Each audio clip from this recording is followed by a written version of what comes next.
লেখিকা সুপ্রিয়া ঘোষের রায়বাঘিনী। না মা, আমি এই বিয়েতে একদম রাজি নই। তোমরা প্লিজ ওদের না বলে দাও। বিছানায় বসে বালিশটা কোলের ওপর টেনে নিয়ে জেদি গলায় বলল সহেলি। রুমা দেবী মেয়ের দিকে তাকিয়ে একটা দীর্ঘশ্বাস ফেললেন। আলমারি থেকে শাড়িগুলো গুছিয়ে রাখতে রাখতে বললেন, কি যে পাগলের মতো কথা বলিস সহেলি। ছেলেটার অত ভালো চাকরি, অমন শান্ত ভদ্র পরিবার। আজ যখন তোকে দেখতে এলো তুই তো নিজেই আর চোখে দেখছিলি। আদিত্যকে তোর পছন্দ হয়নি? সহেলি মুখটা একটু ঘুরিয়ে নিল। ছেলের কথা তো আমি কিছু বলছি না মা। আদিত্য ভালো, সেটা আমিও বুঝতে পেরেছি, কিন্তু ওর ওই দুটো বোন আছে যে, ওইখানেই তো আমার আসল আপত্তি। বোন আছে তো কি হয়েছে? দুই বোনেরই তো বিয়ে হয়ে গেছে। ওরা যার যার শ্বশুর বাড়িতে থাকে। রুমা দেবী মেয়ের পাশে এসে বসলেন। তাতে কি, বিয়ে হয়ে গেছে বলে কি আর বাপের বাড়িতে আসবে না? সহেলির চোখে চট করে ভেসে উঠল পুরনো কিছু চেনা দৃশ্য। একটু উত্তেজিত হয়ে বলল, মা, আমি ছোট থেকে পিসিদের দেখে আসছি। আমার তিনটে পিসি কোনোদিন তোমাকে আর কাকিমণিকে একটু শান্তিতে থাকতে দিল না। যখনই বাপের বাড়ি আসে শুধু খুঁত ধরা আর ঝগড়া বাঁধানো। এখনো সুযোগ পেলে কথা শোনাতে ছাড়ে না। পিসিদের অত্যাচারে তোমার চোখের জল আমি কম দেখিনি মা। তাই আমি মনে মনে ঠিক করে রেখেছিলাম, যে বাড়িতে কোনো মেয়ে নেই আমি তেমন বাড়িতেই বিয়ে করব না। রুমা দেবী মেয়ের মাথায় হাত বুলিয়ে একটু হাসলেন। পাগলি মেয়ে, তোর পিসিরা খারাপ বলে দুনিয়ার সব ননদই খারাপ হবে? তুই আমাকে দেখিসনি? তোর তো মামি আছে। তুই কোনোদিন দেখেছিস আমি বা তোর মাসিরা গিয়ে তোর মামিকে কোনো কষ্ট দিয়ে কথা বলেছি? সবাই এক হয় না রে সহেলি। প্রথম থেকে এভাবে ভয় পেলে চলে না। পরিস্থিতি যেমন আসবে তেমনভাবে মোকাবিলা করতে হয়। তুমি যাই বলো মা, আমার খুব ভয় করছে যদি আমার কপালেও অমন হিংসুটে আর ঝগড়ুটে ননদ জোটে। ঠিক তখনই দরজার পর্দা ঠেলে ঘরে ঢুকলেন সহেলির বাবা সমীর বাবু। গম্ভীর গলায় বললেন, সহেলি, তোর মায়ের কথাই ঠিক। শুধু এই একটা অবাস্তব ভয়ের জন্য এত ভালো একটা সম্বন্ধ হাতছাড়া করা বোকামি হবে। ছেলে ভালো, পরিবার ভালো। আমরা বাবা মা হয়ে তোর কোনো ক্ষতি চাইবো না। আমি আদিত্যর বাবাকে পাকা কথা দিয়ে আসছি। সহেলি আর কিছু বলার সুযোগ পেল না। তার আপত্তিকে খুব একটা গুরুত্ব না দিয়ে বিয়ের দিনক্ষণ ঠিক হয়ে গেল। দেখতে দেখতে এসে গেল বিশেষ দিনটা। চারদিকে আলোর রোশনাই, সানাইয়ের সুর আর আত্মীয় স্বজনের ভিড়। মনের ভেতর একরাশ ভয় আর সংশয় চেপে রেখেই সহেলি বসল বিয়ের পিঁড়িতে। ধুমধাম করে 4 হাত এক হলো। আদিত্যর স্বভাবটা সত্যিই খুব ভালো। বিয়ের মণ্ডপেই সহেলির হাত ধরে ফিসফিস করে বলেছিল, খুব ভয় করছে, একদম চিন্তা করো না, আমি আছি তো। আদিত্যর ওই একটা কথায় সহেলির মনটা একটু হালকা হয়েছিল ঠিকই, কিন্তু ননদদের নিয়ে ভয়টা ভেতর থেকে এক ফোঁটাও কমেনি। পরের দিন শ্বশুর বাড়িতে গাড়ি এসে থামলো। সহেলির বুকের ভেতরটা তখন দুরু দুরু কাঁপছে। গাড়ি থেকে নামতেই শাশুড়িমা বরণ ডালা নিয়ে এগিয়ে এলেন। হাসি মুখে বরণ করলেন। কিন্তু আসল চমকটা অপেক্ষা করছিল ঠিক তারপরেই।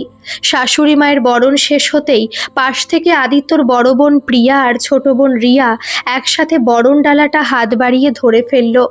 প্রিয়া মিষ্টি করে হেসে বলল, বৌদি, আজ থেকে তুমিও আমাদের দলে চলে এলে। নবীন বরণ করে নিলাম তোমাকে। এবার থেকে আমরা 3 বোন মিলে এই বাড়ির ছেলেদের ওপর রাজত্ব করব, কেমন? রিয়া পাশ থেকে বলল, একদম। মার ভাইদের দল একদিকে আর আমরা 3 বোন একদিকে। ব্যাস, দলে তো ভিড়ে গেলে আমাদের। সহেলি অবাক হয়ে ওদের মুখের দিকে তাকিয়ে রইল। এই সহজ অভ্যর্থনা সে আশা করেনি। শাশুড়িমা রত্না দেবী আদর করে সহেলির হাতটা নিজের হাতে নিলেন। সহেলির হাতে একটা সুন্দর সোনার নোয়া পরিয়ে দিলেন। বললেন, আমার ঘরে লক্ষ্মী হয়ে থাকো মা। ঠিক তখনই প্রিয়া আর রিয়া একটা খাম সহেলির হাতে গুজে দিল। রিয়া চোখ টিপে বলল, আর এটা আমাদের তরফ থেকে তোমাদের দুজনের হানিমুনের ফ্লাইটের টিকিট। ঘুরে এসো একদম বিন্দাস। সবাই হাসাহাসি করছে, আনন্দ করছে, কিন্তু সহেলির মনের ভেতরের সন্দেহী মনটা অন্য কথা ভাবছিল।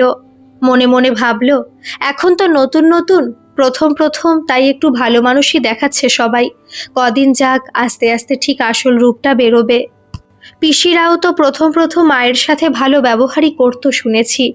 বিয়ের পর 15টা দিন কেটে গেল বেশ স্বাভাবিকভাবেই। সহেলি চেষ্টা করছে নিজেকে মানিয়ে নিতে। রবিবারের দুপুরে প্রিয়া রিয়া আবার বাপের বাড়ি এলো। দুই বোন আসার পর থেকেই বাড়িটা বেশ জমজমাট। বিকেলবেলা সহেলি রান্নাঘরে গিয়ে সবার জন্য চা বানাচ্ছিল। চা ছেঁকে ট্রেতে কাপগুলো সাজিয়ে ও যখন শাশুড়ি মায়ের ঘরের দিকে যাচ্ছিল, ঠিক তখনই ও ঘরের ভেতর থেকে নিচু গলার কথোপকথন শুনতে পেল। ভেতরে প্রিয়া রিয়া আর ওদের মা রত্নাদেবী বসে কথা বলছেন। দরজাটা হালকা ভেজানো ছিল। প্রিয়ার গলা পাওয়া গেল, মা একটা কথা মন দিয়ে শোনো। বৌদিকে দিয়ে কিন্তু এক্ষুনি সব কাজ করাতে যেও না যেন। সবে সবে বিয়ে হয়ে এসেছে মেয়েটা। সহেলির পা দুটো ঘরে দরজার বাইরে আচমকাই থমকে গেল। চায়ের ট্রেটা হাতে নিয়েই ও স্থির হয়ে দাঁড়িয়ে পড়ল। শাশুড়ি মা রত্না দেবীর গলা শোনা গেল। তা বলে বাড়ির বৌমা হয়ে রান্নাঘরে ঢুকবে না?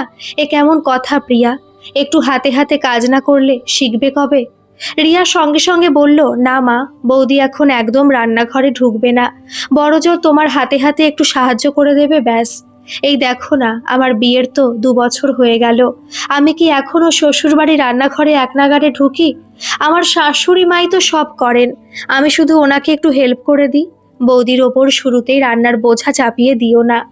প্রিয়া রিয়ার কথায় সায় দিয়ে বলল, একদম ঠিক মা। দাদার বিয়ের আগের দিন অবধিও তো তুমি একাই এই পুরো সংসারটা হেসে খেলে সামলেছ। এখন ঘরে বৌমা এসেছে বলে ঘোড়া দেখে খোড়া হয়ে যেও না যেন। আর হ্যাঁ, বৌদিকে কোনো কথা বলার আগে না মা, অন্তত একবার ভেবে নেবে যে তোমার নিজেরও দুটো মেয়ে আছে। যে কথা শুনলে তোমার নিজের মেয়েরা কষ্ট পাবে, সেই কথা কিন্তু ভুল করেও কখনো বৌদিকে বলতে যেও না। দরজার বাইরে দাঁড়িয়ে সহেলির গায়ের রোম খাড়া হয়ে উঠল। ওর হাতটা কাঁপতে শুরু করলো। ও নিজের কানকে বিশ্বাস করতে পারছিল না। রিয়া আবার বলল, আর শোনো মা, বিয়ের পর সবাই একটু বরের সাথে বেশি করে সময় কাটাতে চায়। ওটাই স্বাভাবিক। সেখানে আবার বেশি খুঁত ধরতে যেও না যেন। যে বৌমা সারাদিন ছেলের ঘরে বসে আছে, ও নতুন এসেছে, ওকে একটু সময় দাও। আস্তে আস্তে ও নিজেই নিজের সব দায়িত্ব ঠিক বুঝে নেবে। একটুও তাড়াহুড়ো করার দরকার নেই। প্রিয়া মায়ের হাতটা ধরে আদরের গলায় বলল, আমরা তো আর সব সময় এই বাড়িতে আসতে পারি না মা, তাই এখন থেকে বৌদি তোমার মেয়ে। বাবা যে প্রতি মাসে পেনশনের টাকাটা পায়, সেখান থেকে মাঝে মাঝে তুমিও বৌদিকে কিছু উপহার দিও। দেখবে সম্পর্কটা কত সহজ হয়ে যাবে। আর প্লিজ মা, সিরিয়ালের ওই জাদরেল শাশুড়ি না হয়ে বৌদির কাছে মা হওয়ার চেষ্টা করো। দেখবে সংসারটা কত সুখের হয়। ঘরের বাইরে দাঁড়িয়ে সহেলির চোখ ফেটে জল চলে এলো। এতদিনের জমানো ভয়, পিসিদের প্রতি ক্ষোভ আর ননদদের প্রতি অবিশ্বাস সব যেন ওই এক মুহূর্তের কথাবার্তায় কর্পূরের মতো উড়ে গেল। চোখের জলটার কিছুতে আটকে রাখতে পারল না ও। সহেলি আর দাঁড়িয়ে থাকতে পারল না। ও আলতো করে দরজায় নক করে ঘরের ভেতরে ঢুকলো। ওর চোখ দুটো তখন লাল, গাল বেয়ে জল গড়িয়ে পড়ছে। চায়ের ট্রেটা টেবিলের ওপর সাবধানে রেখে সহেলি সোজা প্রিয়া আর রিয়ার সামনে গিয়ে দাঁড়ালো। ওর অমন কান্না ভেজা মুখ দেখে রত্নাদেবী ব্যস্ত হয়ে উঠলেন। কি হয়েছে রে মা, কাঁদছিস কেন? আদিত্য কিছু বলেছে তোকে? সহেলি মাথা নেড়ে প্রিয়া আর রিয়ার হাত দুটো চেপে ধরল।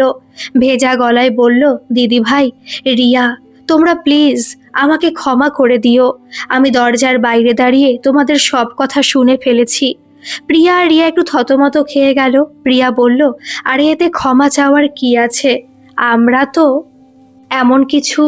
সহেলি ওর কথা শেষ করতে না দিয়েই বলল, না দিদি ভাই, তোমরা জানো না, আমার পিসিরা এখনো আমার মা আর কাকিমাকে উল্টোপাল্টা কথা বলে, সারাক্ষণ খোঁটা দেয়।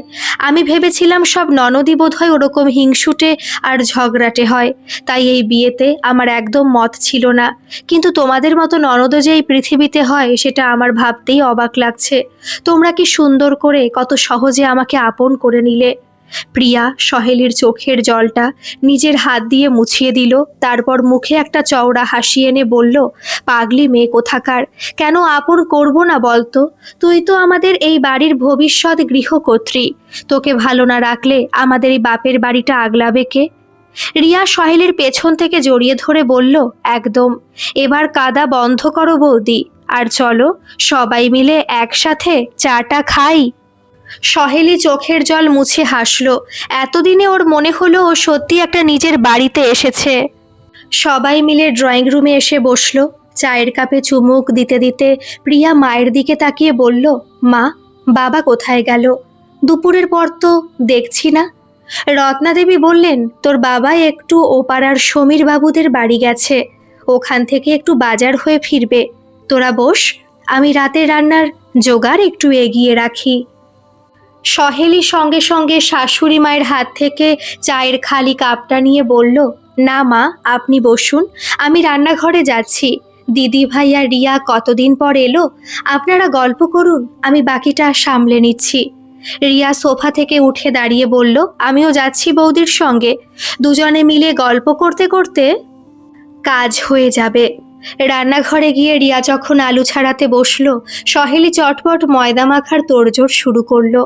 কাজ করতে করতে রিয়া হেসে বলল, জানো বৌদি, কাল রাতে মা যখন আমাদের ফোন করে বলল যে সহেলি খুব ভালো মেয়ে, তখন দিদিভাই বলল, তাহলে তো আর দেরি করা যাবে না, বাড়ি গিয়ে বৌদির সাথে আড্ডা জমাতে হবে।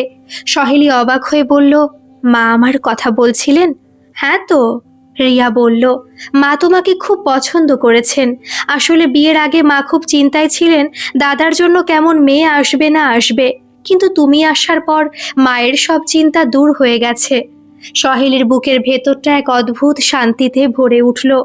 ও মনে মনে ভাবল যে পরিবারটাকে ও পিসিদের আচরণের সূত্র ধরে আগে থেকে খারাপ ভেবে বসেছিল, তারা প্রত্যেকে ওকে কতটা সহজভাবে গ্রহণ করেছে। পরদিন প্রিয়া আর রিয়া যে যার শ্বশুর বাড়িতে ফিরে গেল।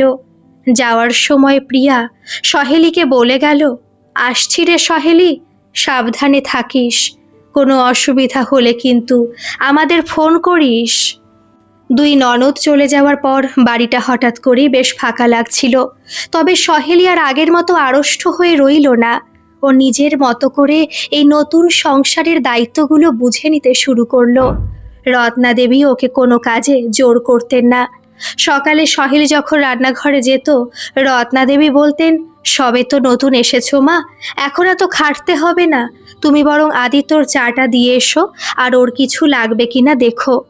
কিন্তু সহেলি মিষ্টি হেসে ওনার হাতে হাত লাগিয়ে কাজগুলো গুছিয়ে দিত। আদিত্য সহেলির এই রূপ দেখে খুব খুশি হতো।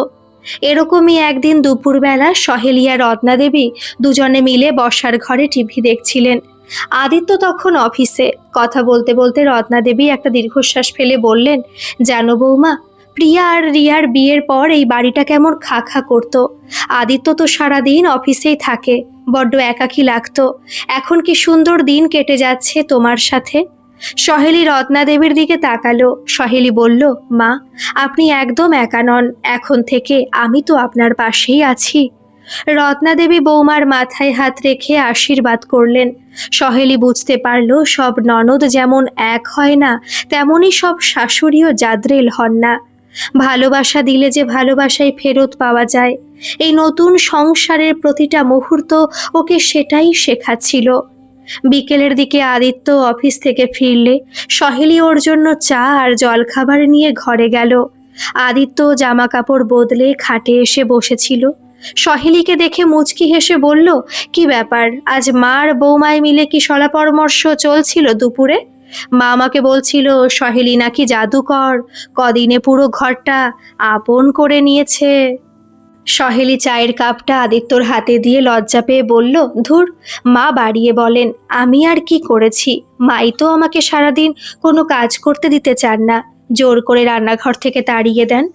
আদিত্য চায়ের কাপে চুমুক দিয়ে সহেলির হাতটা আলতো করে ধরল। জানো সহেলি, বিয়ের আগে তুমি যখন আমার দুই বোনের কথা শুনে পিছিয়ে যাচ্ছিলে, আমি খুব ভয় পেয়েছিলাম। কিন্তু আমি জানতাম প্রিয়া আর রিয়া কেমন। ওরা ওপর ওপর যতই চঞ্চল হোক, মনটা খুব পরিষ্কার। আর আমার মা তো মাই। তোমাকে এই বাড়িতে হাসি মুখে মানিয়ে নিতে দেখে আমার সত্যি খুব ভালো লাগছে। সহেলি আদিত্যর চোখের দিকে তাকিয়ে এক অদ্ভুত ভরসা পেল।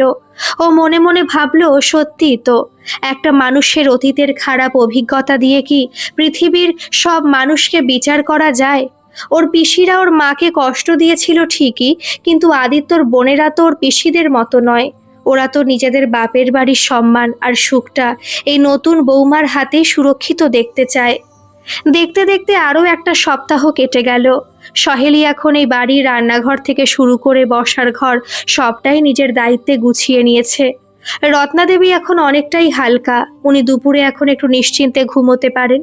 পরের শনিবার বিকেলে আবার কলিং বেল বাজলো। সহেলি দরজা খুলতে দেখলো প্রিয়া আর রিয়া দুজনে মিলে দাঁড়িয়ে আছে, আর ওদের হাতে মিষ্টির প্যাকেট আর কিছু শপিং ব্যাগ। রিয়া ঘরে ঢুকেই সহেলিকে জড়িয়ে ধরে বলল, বৌদি, খুব মিস করছিলাম তোমাকে। এই দেখো, তোমার জন্য আর মায়ের জন্য আমরা দুজনে মিলে শাড়ি কিনে এনেছি। আজ কিন্তু আমরা সবাই মিলে গল্প করব। প্রিয়া হেসে বলল, একদম ঠিক। মায়ের কাছে শুনলাম তুই নাকি একাই সব সামলাচ্ছিস আজকাল, আজ তোকে আমরা একটুও খাটতে দেব না। সহেলি হাসলো। ওর মনে হলো এই বাড়িটা আর কোনো নতুন বা পরবাড়ি নয়, এই চেনা হাসি, এই খুনসুটি আর এই নিটোল ভালোবাসার মধ্যেই লুকিয়ে আছে ওর আসল সংসার। শনিবারের বিকেলটা দেখতে দেখতে মায়াবী এক সন্ধ্যায় রূপ নিল। বর্ষার ঘরে তখন চাঁদের হাট বসেছে। তা মেয়েদের পছন্দ আছে বলতে হবে। রত্না, শাড়িটা কিন্তু তোমাকে বেশ মানাবে, বললেন সহেলির শ্বশুর মশাই। রত্না দেবী শাড়িটা নিজের গায়ে একটু ঠেকিয়ে মৃদু হেসে বললেন, আমায় তো মানাবেই, কিন্তু বৌমার শাড়িটা দেখেছো কি মিষ্টি রং। সহেলি, তুই কাল সকালেই এটা একবার পরবি মা, আমি তোকে দেখব। সহেলি তখন প্রিয়া আর রিয়ার মাঝখানে সোফায় বসেছিল। ও প্রিয়ার হাতটা আলতো করে চেপে ধরে বলল, দিদি ভাই, তোমরা আসার সময় এত কিছু কেন কিনতে গেলে বলো তো? তোমরা এসেছো, এটাই তো আমাদের সবচেয়ে বড় উপহার। প্রিয়া সহেলির গালটা হালকা করে টিপে দিয়ে বলল, তোর জন্য এইটুকুও করব না? রিয়া তো সারা সপ্তাহ ধরে শুধু বলছিল কবে এ বাড়িতে আসবে আর কবে বৌদির হাতের স্পেশাল রান্না খাবো। রিয়া পাশ থেকে ফোড়ন কেটে বলল, একদম। তবে আজ কিন্তু রান্নাঘরে আমরা দুজনেই ঢুকবো। বৌদি শুধু পাশে দাঁড়িয়ে দেখবে আমরা ঠিকঠাক করছি কিনা। যেমন কথা তেমন কাজ। রাতের দিকে দুই ননদ রান্নাঘরে গিয়ে কোমর বেঁধে লেগে পড়ল। সহেলি ওদের বারণ করলে ওরা শুনল না। প্রিয়া পেঁয়াজ কাটছে আর রিয়া মশলা কষাতে কষাতে সহেলির সাথে নানা রকম গল্প করছে। আদিত্য রান্নাঘরে দরজায় এসে দাঁড়িয়ে দৃশ্য দেখছিল আর মুচকি মুচকি হাসছিল। আদিত্য সহেলিকে লক্ষ্য করে বলল, কি গো আদরের বৌমণি, তোমার ননদদের অত্যাচার কেমন লাগছে? এখনো ভয় করছে তো? সহেলি আদিত্যর পিঠে একটা মৃদু কিল মেরে নিচু গলায় বলল, একদম ঠাট্টা করবে না বলে দিচ্ছি। আমি কত ভাগ্যবতী যে এমন দুটো ননদ পেয়েছি, তা তুমি বুঝবে না। রান্নাঘর থেকে প্রিয়া চেঁচালো, কিরে ভাই, সহেলিকে একা পেয়ে ফিসফিসানি শুরু করে দিলি? ও কিন্তু আমাদের দলে, খবরদার বেশি বিরক্ত করবি না। সবাই একসাথে হেসে উঠল। রান্নার সুগন্ধ আর হাসির আওয়াজে পুরো বাড়িটা যেন এক টুকরো স্বর্গে পরিণত হলো। খাওয়া দাওয়ার পর রাতে সবাই যখন যে যার ঘরে চলে গেল, চারিদিকটা বেশ শান্ত হয়ে এলো। সহেলি আর আদিত্য নিজেদের ঘরে এসে বসলো। জানলা দিয়ে ঠান্ডা হাওয়া আসছিল। সহেলি খাটের একপাশে বসে জানলার বাইরে আকাশের দিকে তাকিয়ে কি যেন ভাবছিল। আদিত্যর পাশে এসে বসলো, খুব নরম গলায় জিজ্ঞেস করলো, কি ভাবছো এত সহেলি? মন খারাপ? সহেলি মাথা নেড়ে আদিত্যর দিকে তাকালো। ওর চোখ দুটো তখন এক অদ্ভুত শান্তিতে চকচক করছে। ও বলল, না আদিত্য, মন খারাপ নয়। আসলে আমি আমার মায়ের কথা ভাবছিলাম। বিয়ের আগে আমি যখন ননদদের ভয়ে বিয়েটা করতেই চাইছিলাম না, মা তখন আমায় বুঝিয়ে বলেছিল, সবাই খারাপ হয় না রে, পরিস্থিতি অনুযায়ী মোকাবিলা করতে হয়। আজ আমার মায়ের কথাটার গুরুত্ব আমি মনে প্রাণে বুঝতে পারছি। ও একটু থামলো। তারপর আদিত্যর হাতটা নিজের দু হাতের মধ্যে নিয়ে বলল, ছোটবেলা থেকে আমার পিসিদের রূপ দেখে আমার মনে একটা ভুল ধারণা তৈরি হয়ে গিয়েছিল। আমি ভেবেছিলাম শ্বশুর বাড়ির প্রতিটা সম্পর্কই বোধহয় শুধু অশান্তি আর কূটনীতি দিয়ে তৈরি হয়, কিন্তু তোমাদের এই বাড়িতে এসে মা আর দিদি ভাইদের ভালোবাসা পেয়ে আমার সেই ভুলটা ভেঙে গেছে। কারো একটা খারাপ অভিজ্ঞতা দিয়ে যে পৃথিবীর সব মানুষকে বিচার করা ভুল, সেটা আমি আজ বুঝতে পেরেছি। আদিত্য সহেলির মাথায় হাত রেখে আলতো করে টেনে নিজের কাঁধে রাখলো। বলল, মানুষ যদি মন থেকে কাউকে আপন করে নিতে চায় সহেলি, তবে কোনো সম্পর্কই আর কঠিন থাকে না। তুমি আমাদের এই পরিবারটাকে খুব সুন্দর করে ভালোবেসেছো, তাই তো সবাই তোমাকে এত ভালোবাসে। পরদিন রবিবার দুপুরে প্রিয়া আর রিয়া যখন যে যার শ্বশুর বাড়িতে ফিরে যাওয়ার জন্য তৈরি হচ্ছিল, সহেলি নিজে ওদের ব্যাগ গুছিয়ে দিল। প্রিয়া যাওয়ার সময় সহেলিকে জড়িয়ে ধরে বলল, আসছি রে সহেলি, সামনের সপ্তাহে কিন্তু তোদের আমাদের বাড়ি যেতে হবে। তোর জামাইবাবু তোকে দেখার জন্য খুব উৎসুক হয়ে আছে। রিয়া বলল, আর আমার বাড়িও কিন্তু যেতে হবে বৌদি। মা, তুমিও যাবে কিন্তু?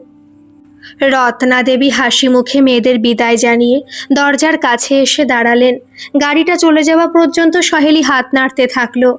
গাড়িটা চোখের আড়াল হতেই রত্না দেবী সহেলির কাঁধে হাত রাখলেন। আদর মাখা গলায় বললেন, চলো মা, ভেতরে চলো, রোদ বাড়ছে। অতীতের কোনো খারাপ অভিজ্ঞতা দিয়ে সব মানুষকে বিচার করা ভুল। ননদ মানে যেমন হিংসুটে নয়, তেমনি শাশুড়ি মানেই কিন্তু জাদরেল শত্রু নন। পরস্পরের প্রতি পারস্পরিক শ্রদ্ধা, ভালোবাসা আর বিশ্বাসের হাত বাড়িয়ে দিলে যে কোনো শ্বশুর বাড়ি হয়ে উঠতে পারে নিজের আরেকটি মধুর বাপের বাড়ি। আজকের এই গল্পটি আপনাদের কেমন লাগলো বন্ধুরা, অবশ্যই কিন্তু কমেন্ট করে জানাবেন। আর ভালো লাগলে একটা সাবস্ক্রাইব করে আমার পাশে থাকবেন। ধন্যবাদ।